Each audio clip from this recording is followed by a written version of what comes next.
All right, so this is from, I'll roll this one up a little bit. So Bob Bascarato. Let me say it again. Bob Bascarato. 21 hours ago.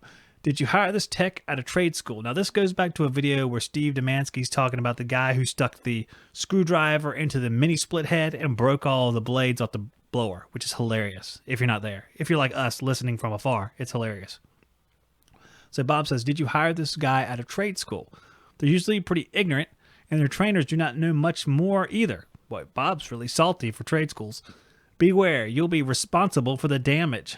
Warning. Wow, Bob. And guy responds, these guys need to be paired with an excellent mentor. Every single one of us started the trade not knowing much, and sadly some old hats forgot that they too started as a new guy and don't like to share knowledge to green rookies. So these two guys are kind of from different areas here. So the guy who screwed up the blower wheel, yeah, he made a big mistake because Steve had actually told him not to do that, and he went ahead and did it, which is a problem beyond learning. That's just someone not listening. But you can see there is two sides here. One side is the guys looking back from experience, and one side looking forward toward the experienced guy. And there has to be some kind of middle ground, because we can't have people at odds all the time, and these older guys can't think that younger guys can't do anything. They have to take their time and teach them. And I think sometimes they think that's not their job. And I totally understand that, because I worked alone for a lot of years. And I worked alone just fine. And when I did have somebody helping me, it lasted about a week. So I really can't. I can only tell you what I know is true, even though I might not have followed it. Do as I say, not as I do.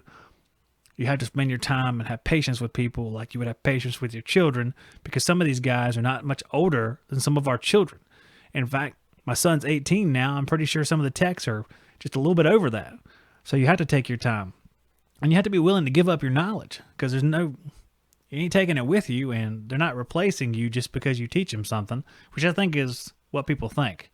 They think when you teach somebody something, they're going to replace you, I guess. I don't know. It's kind of strange. I'm not quite sure.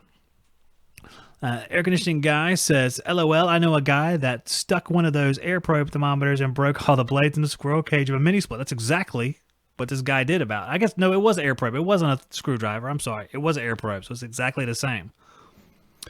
He wanted to show the customer it was cooling. Man, that must have been awkward. Juan, you caught the show, man. That's great. Hey, Juan, you want to come on here with me? I'd love to have you. Juan, if you want to come on here or call the show, I'd love to have you. I'm just going to tell you that right now, Juan. I'd love to have you. Look, call the show, Juan.